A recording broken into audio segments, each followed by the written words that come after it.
So, why Real Madrid lost on the El Clasico final? El Clasico ഫൈനലിൽ കൈ കിട്ടിയ കളി റയൽ മാഡ്രിഡ് എങ്ങനെ അത് തൊലച്ചു?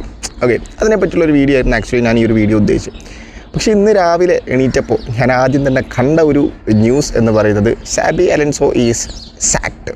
ഈ ഒരു 2026 ഇയറിൽ 13 ദിവസം മാത്രമേ ആയിട്ടുള്ളൂ, 13-14 ദിവസം മാത്രമേ ആയിട്ടുള്ളൂ.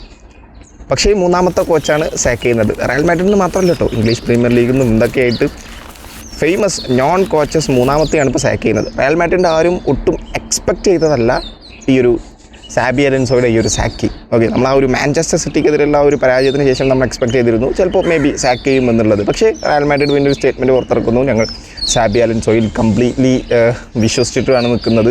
സോ അതുകൊണ്ട് സാബി അലൻസോയെ സാക്ക് ചെയ്യാൻ ഒരു തീരുമാനമില്ല, ഈ സീസൺ കംപ്ലീറ്റ് കൊടുക്കാനാണ് സാബി അലൻസോക്ക് പ്ലാൻ എന്നാണ് അവർ പറഞ്ഞത്. പക്ഷേ super Copa de Espana final തോറ്റ സമയത്ത് സാക്ക് ചെയ്തിരിക്കുന്നു. എന്താണ് ആക്ച്വലി ഇൻ ബിറ്റ്വീൻ സംഭവിച്ചത്? ഓക്കെ, ഞാൻ ഒരു വീഡിയോ എടുക്കുന്നത് 13-ാം തീയതി രാവിലെയാണ്. സോ ഇന്ന് രാവിലെ എണീറ്റപ്പോഴാണ് ഞാൻ ആക്ച്വലി ഒരു വീഡിയോ കാണുന്നത്. ഈ ഒരു വീഡിയോ ഞാൻ ഉദ്ദേശിച്ചത് സാബി അലൻസോയെ സാക്ക് ചെയ്തതിനെക്കുറിച്ചുള്ള വീഡിയോ ആയിട്ടല്ല. റയൽ മാഡ്രിഡ് എന്തുകൊണ്ട് ഈ ഒരു എൽ ക്ലാസിക്കോ തോൽക്കാൻ കാരണം എന്താണ്, മിഡ്ഫീൽഡേഴ്സ് അതുപോലെ ഡിഫൻഡേഴ്സ് അറ്റാക്കേഴ്സ് എന്താണ് ഇവരുടെ തമ്മിലുള്ള പ്രശ്നം, അത് പറയാനായിരുന്നു ആക്ച്വലി ഞാൻ ഈ ഒരു വീഡിയോ എടുക്കാൻ വിചാരിച്ചത്. അപ്പോഴാണ് ഈ ഒരു സാബി അലൻസോയുടെ ന്യൂസ് കണ്ടത്. അപ്പോൾ ഞാൻ സാബി അലൻസോ സാക്ക് ചെയ്തതിൻ്റെ കംപ്ലീറ്റ് സ്റ്റഡി ഒന്നും നടത്തിയിട്ടില്ല, ജസ്റ്റ് ഒന്ന് കുറച്ച് പോസ്റ്റുകൾ കണ്ടു. അത് സാബി അലൻസോയുടെ ഞാൻ സെപ്പറേറ്റ് വേണേൽ ഒരു വീഡിയോ നാളെ ചെയ്യാം. ഓക്കെ, അപ്പോൾ ഈ ഒരു എൽ ക്ലാസിക്കോ ഫൈനലിൽ ഇനിയിപ്പോൾ രണ്ടും മിക്സ് ചെയ്ത് പറയാമല്ലോ. ഓക്കെ, എൽ ക്ലാസിക്കോ ഫൈനലിൽ റയൽ മാഡ്രിഡ് തോൽക്കാനുള്ള one of the main reason എന്ന് പറയുന്നത് റയൽ മാഡ്രിഡിൻ്റെ ഡിഫൻസ്, ഇൻഡിവിജ്വൽ എറേഴ്സ്, സാബി അലൻസോയുടെ some substitutions. Okay, that's a fact. Okay, Xabi അലൻസോയുടെ ലാസ്റ്റ് ഈ ഒരു സീസണിൽ ഇതുവരെ നടത്തിയ സബ്സ്റ്റിറ്റ്യൂഷൻസുകളൊന്നും ഒരു അത്ര ഇമ്പാക്റ്റ്ഫുൾ അല്ല. റയൽ മാഡ്രിഡിൻ്റെ ആൻസലോട്ടിയുടെ അണ്ടറിലുള്ള സബ്സ്റ്റിറ്റ്യൂഷൻസ് ഒക്കെ നമുക്കറിയാം, അത് പലതും ഇമ്പാക്റ്റ്ഫുൾ ആണെന്നല്ലാത്തൊക്കെ പലതും ലെജൻഡറി ആയിട്ടാണ് മാറിയിട്ടുള്ളത്. സോ പക്ഷേ അത്രക്കൊന്നും വേണ്ടെങ്കിലും കളിയിൽ ഇമ്പാക്റ്റ്ഫുൾ ആയിട്ടുള്ള രീതിയിലുള്ള കുറച്ച് സബ്സ്റ്റിറ്റ്യൂഷൻസ് കൊണ്ടുവരാൻ സാബി അലൻസോക്ക് പറ്റുന്നില്ല ആക്ച്വലി. ഓക്കെ, പല യൂറോപ്യൻ ജേർണലിസ്റ്റുകളും ഇൻ ബിറ്റ്വീൻ എന്താ പറയുക, ആ ഒരു കണ്ടിന്യൂസ് വിന്നിങ് ഉണ്ടായിരുന്നല്ലോ സാബി അലൻസോയുടെ തുടക്ക സമയത്ത് ഈ ഒരു സീസണിൽ. അപ്പോഴും പലരും പറയുന്ന കാര്യമാണ് സാബി അലൻസോയുടെ സബ്സ്റ്റിറ്റ്യൂഷൻസ് പലതും അക്സെപ്റ്റ് ചെയ്യാൻ പറ്റുന്നില്ല എന്നുള്ളത്. കാരണം ഫോമായി നിൽക്കുന്ന പ്ലെയറെ എടുത്ത് മാറ്റിയിട്ട് ഫോം ഔട്ട് ആയിട്ടുള്ള പ്ലെയറെ അവിടെ തന്നെ വെക്കുക, പിന്നെ ഗോൺസാലോ ഗാർസിയനൊക്കെ 90-ാമത്തെ മിനിറ്റിൽ ഇറക്കി വിടുക. അങ്ങനത്തെ കാര്യങ്ങളൊക്കെ വരുന്ന സമയത്ത് പലർക്കും ഒരു എന്താ പറയുക, യോജിക്കാൻ പറ്റുന്നില്ല പുള്ളിയുടെ ഡിസിഷൻസിലൊന്നും. എനിക്കും പേഴ്സണലി യോജിക്കാൻ പറ്റുന്നില്ല. ഞാൻ എൻ്റെ വീഡിയോസിൽ ഓപ്പണായിട്ട് പറഞ്ഞതായിട്ടുള്ള കാര്യമാണത്. പക്ഷേ സാബി അലൻസോ എന്ന് പറയുന്നത് ഒരു മോശം മാനേജറൊന്നുമല്ല. പക്ഷേ അദ്ദേഹം തുടക്കം ആ ഒരു പ്രാഗ്മാറ്റിസം പരിപാടിയൊക്കെ ഇൻക്ലൂഡ് ചെയ്തിട്ടാണ് ഒരു എന്താ പറയുക, സ്ലോ പേസ്ഡ് പാസിങ് അങ്ങനത്തെ ഒരു ടൈപ്പ് ഓഫ് വേ അദ്ദേഹം എങ്ങനെയാണോ മറ്റേ ബയൺ ലെവർകൂസനിൽ ഇംപ്ലിമെൻറ്റ് ചെയ്തത്. പക്ഷേ അതുപോലെയല്ല, ഇവിടെ കുറച്ചും കൂടി സ്റ്റാർസ് ആണല്ലോ, ഇവരെ കുറച്ചും കൂടി യൂസ് ചെയ്ത് ആ ഒരു സെയിം മെത്തേഡ് തന്നെയാണ് പുള്ളി യൂസ് ചെയ്തിരുന്നത്. പക്ഷേ അതിവിടെ ഒട്ടും വർക്കാതാവാതെ വരിക. കാരണം ബിഗ് ഗെയിംസ് വരുന്ന സമയത്ത് ടീംസ് കംപ്ലീറ്റ്ലി കൊളാപ്സ്ഡായി പോവുക. അങ്ങനത്തെ സിറ്റുവേഷൻ വന്ന സമയത്ത് പുള്ളി തന്നെ മാറ്റി റോഡ്രിഗോയെ പരീക്ഷിക്കാൻ തുടങ്ങി. കുറച്ചും കൂടി ഫാസ്റ്റ് ആയിട്ടുള്ള ഗെയിം കുറച്ചും കൂടി അങ്ങനത്തെ കുറച്ചും കൂടി ടെസ്റ്റ് ചെയ്യാൻ തുടങ്ങി. അത് വർക്കാവാനും തുടങ്ങി. ഈ ഒരു ബാഴ്സലോണക്കെതിരെ ഒരു first El Clasico Sabi Alonso വിജയിച്ചു. രണ്ടാമത്തെ എൽ ക്ലാസിക്കോ സംഭവം റയൽ മാഡ്രിഡിന് ഈസി ആയിട്ട് വിജയിക്കാൻ പറ്റിയൊരു മാച്ചായിരുന്നു. സംഭവം ശരിയാണ്, ബാഴ്സലോണയുടെ കംപ്ലീറ്റ് ഡോമിനൻസ് ആയിരുന്നു. റയൽ മാഡ്രിഡിന് അത്രയധികം പൊസഷനും കാര്യങ്ങളൊന്നുമില്ല. പക്ഷേ ഷോട്ട് ഓൺ ടാർഗറ്റും ഷോട്ടില്ല എനിക്ക് തോന്നുന്നു. ഓൺ ടാർഗറ്റൊക്കെ എടുത്ത് കഴിഞ്ഞ് കഴിഞ്ഞാൽ റയൽ മാഡ്രിഡാണ് ടോപ്പിലുള്ളത്. റയൽ മാഡ്രിഡിന് ചാൻസ് കിട്ടാത്ത പ്രശ്നമൊന്നുമില്ല മാച്ചിൻ്റെ ഇടയിൽ. പിന്നെ പലർക്കും വരുന്നൊരു ചോദ്യം എന്ന് പറയുന്നത് why Vini is subbed off from this Super Copa de Espana final. എന്തുകൊണ്ട് വിനിയെ വലിച്ചു? വിനിയിലൂടെ എന്തുകൊണ്ട് കോൺസെൻട്രേഷൻ കൊടുത്തില്ല?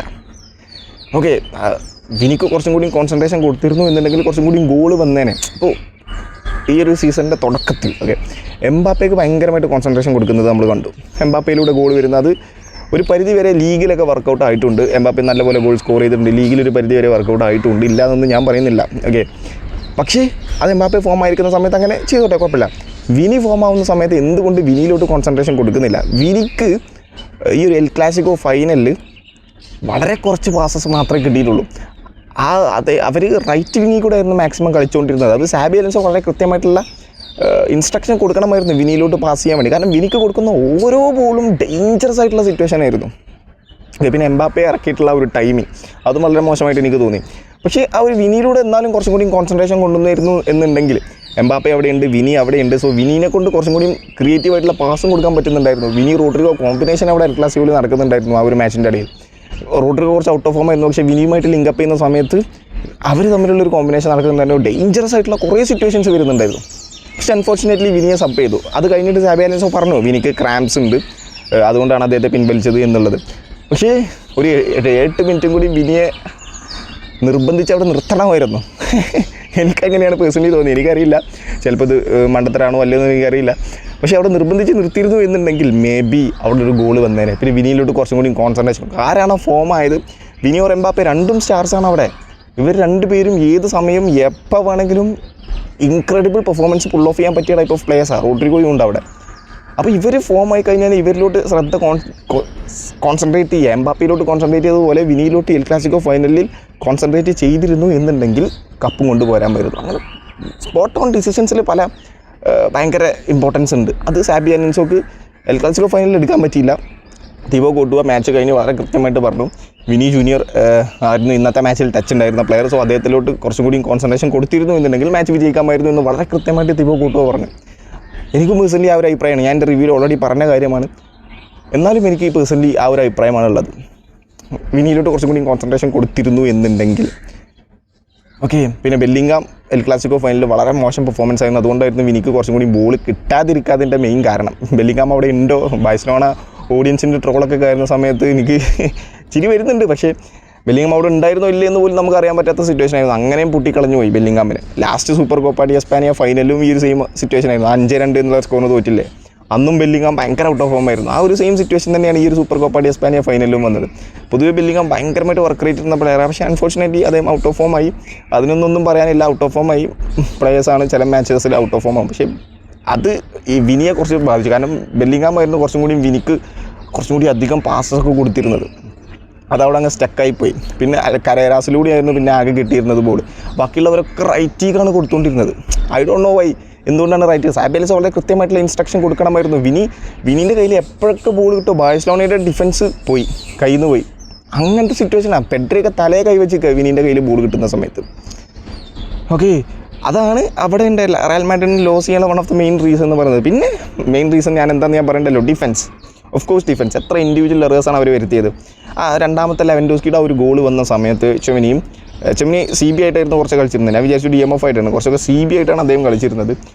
ചെമിനി അവിടെയുണ്ട്, റൈറ്റ് ബാക്കായിട്ട് അസൻസിയോ ഉണ്ട്. ഇവരുടെ 2 പേരുടെ ഇടയിൽ കൂടെ നല്ല സ്പേസിലാണ് ലെവൻഡോസ്കി ആ ഒരു ബോളും കൊണ്ടുപോയത്. അദ്ദേഹത്തിൻ്റെ ടച്ച് മിസ്സായി. പക്ഷേ എന്നിട്ടും അദ്ദേഹം ആ ഒരു ചിപ്പിന് വേണ്ടി അദ്ദേഹത്തിന് അവിടെ സ്പേസ് കിട്ടി. That's the difference. അവിടെ എന്തുകൊണ്ടാണ് അവരെ ഡിഫെൻഡ് ചെയ്യുന്നില്ല വളരെ പ്രോപ്പറായിട്ട്, അതൊരു ക്വസ്റ്റ്യനാണ്. അപ്പോൾ ഡിഫൻസിലും ഭയങ്കരമായിട്ട് എന്താ പറയുക, ഓട്ടയുണ്ട്. അതും വലിയ ഓട്ടയാണ്, ചെറിയ ഓട്ടയല്ല, വലിയ ഓട്ടകളാണുള്ളത്. അതിൻ്റെ ഇടയിൽ കൂടെ ഈസി ആയിട്ട് പോയിക്കൊണ്ടിരിക്കുകയാണ്. പിന്നെ അവിടുത്തെ ബാഴ്സലോണയുടെ മെയിൻ പ്ലെയർ എന്ന് പറയുന്നത് റാഫീനിയാണ്. റാഫീനിയ ഇടുന്ന ഒരു ടൈപ്പ് ഓഫ് എഫേർട്ട്, അതായത് രണ്ടാമത്തെ റൗൾ അസെൻസിയോൻ്റെ ഗോൾ വന്നില്ല, ഗോൺസാലോ ഗാർസിയോൻ്റെ ഗോൾ വന്നില്ലേ. ഗോൺസാലോ ഗാർസിയോൻ്റെ ആ ഗോൾ വന്ന സമയത്ത് ഒരു കോർണറായിരുന്നു. ആ കോർണർ നേരെ ഡീൻ ഹ്യൂസണാണ് കിട്ടിയത്. ഡീൻ ഹ്യൂസൺ അത് ഹെഡ് ചെയ്തു. ആ ഹെഡ് ചെയ്ത ആ ഒരു ബോൾ ആക്ച്വലി അത് ഗോളാവേണ്ട ബോളാണ്. പക്ഷേ അത് ഗോളായില്ല, പോസ്റ്റുമ്പോൾ തട്ടി അത് ഗോൺസാലോ ഗാർസിയ കിട്ടി. അതെങ്ങനെയാണ്? ആ റാഫീനിയ ഇട്ട ഒരു എഫേർട്ട് കാണണം നിങ്ങൾ. ആ എഫേർട്ട് കണ്ടുപഠിക്കണം റയൽ മാഡ്രിഡിൻ്റെ പ്ലേയേഴ്സ്. പലരും സ്റ്റാർസ് ആണെന്ന് പറഞ്ഞാൽ അവിടെ നിൽക്കൽ മാത്രമേ ഉള്ളൂ. ടീമിൽ അത്രയധികം കോൺട്രിബ്യൂഷൻ, അത്രയധികം പാഷൻ, അത്രയധികം ഡിറ്റർമിനേഷൻ, ഡെഡിക്കേഷൻ അത് പ്ലേയേഴ്സിന് ഇല്ല പലർക്കും റയൽ മാഡ്രിഡിൽ.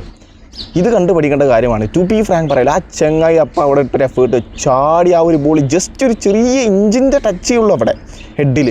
ആ ഹെഡ് ആ തലേമ്മ തട്ടി പോസ്റ്റുമ്പോൾ തട്ടി അത് ഗോൺസാലോ ഗാർസിയ കിട്ടി. പിന്നെ ഗോൺസാലോ ഗാർസിയ അത് അദ്ദേഹത്തിന് കിട്ടിയ സമയത്ത് അദ്ദേഹം ഫിനിഷ് ചെയ്ത് ഗോളാക്കി. It's A truth. പക്ഷേ അദ്ദേഹം ഇട്ട ആ ഒരു എഫേർട്ട് അത് ചെറുതല്ല, അത് പലർക്കുള്ള അടിയാണ്. അത് റയൽ മാഡ്രിഡിന് മാത്രമാണെന്നാണ് ഞാൻ പറയുന്നത്. പക്ഷേ ആ ഒരു ബാലൻഡിയോർ നോക്കാത്തവന്മാർക്ക് എന്താണ് ഇവന്മാർ പ്ലെയർ എന്നുള്ളത് കൊണ്ട് ഉദ്ദേശിക്കുന്നതാവോ അറിയില്ല. ഓക്കെ, ഫിഫ മെൻസ് മറ്റേ വേൾഡ് 11 നോക്കുന്നവന്മാർക്കും എന്തുകൊണ്ടാണ് ഇവർ റഫീനിയെ ഉൾപ്പെടുത്തിയില്ല, എന്താണ് ഇവർ ബെസ്റ്റ് വേൾഡ് 11 കിട്ടാനുള്ള ക്രൈറ്റീരിയ എന്താണെന്ന് അവന്മാർ പറയേണ്ടിയിരിക്കുന്നു. ഓക്കെ, അത് ജസ്റ്റ് പറഞ്ഞതേ ഉള്ളൂ. പക്ഷേ റാഫീനിയ അറ്റാക്കിലുണ്ട്, ഡിഫൻസിലുണ്ട്. വിനി അവിടെ അറ്റാക്ക് ചെയ്യുന്ന സമയത്ത് വിനിയെ, അത്രയും ഫോമിൽ നിൽക്കുന്ന വിനിയെ മാനം മര്യാദയ്ക്കും ക്ലീൻ ടാക്കിൾ ചെയ്തത് ഒറ്റ ആൾ മാത്രമാണ്, അത് റാഫീനിയ. അത്രയും ഫോമായി നിൽക്കുന്ന വിനി എന്ന് പറയുന്നത് ഒരു കഴിഞ്ഞ മാച്ചിലൊരു ബീസ്റ്റ് പോലെയായിരുന്നു. പുള്ളീനെ ആർക്ക് ജൂൾസ് കൂണ്ടയൊക്കെ തൊടാൻ പറ്റില്ല. അത് രണ്ടാമത്തെ ഫസ്റ്റ് ഗോൾ വന്ന് കണ്ടല്ലോ, കൂണ്ടേൻ്റെ നടയിൽ കൂടെയൊക്കെയാണ് ആ ബോൾ ഇട്ടിട്ട് പോയത്. 4-5 Cubarsi, Pedri, Eric Garcia, Kounde, പിന്നെ അതുപോലെ തന്നെ ഒരാളും കൂടി ഉണ്ട്. ആ 5 പേരുടെ ഇടയിൽ കൂടെയാണ് വിനി ആ ഒരു ഗോൾ ഇട്ട് പോയത്. ആ ഒരു സമയത്ത് അപ്പം അങ്ങനെ ഇവന്മാർക്ക് പോലും പിടിച്ചിക്കാൻ പറ്റാത്ത റാഫീനെ മാത്രമാണ് ഒരു ക്ലീൻ ടാക്കിൾ വിനിയ ചെയ്തത്. സോ അങ്ങനെ പുള്ളി അവിടെ അറ്റാക്കിലുണ്ട് ഡിഫൻസിലുണ്ട്. പക്ഷേ റയൽ മാഡ്രിഡിൻ്റെ പ്ലേയേഴ്സ് എന്ന് പറയുന്നത് ഡിഫൻസിലില്ലവർ തന്നെ മാനവരെയധികം ഇതാക്കുന്നില്ല, ആകെ ഓട്ടയാണ് അവിടെ.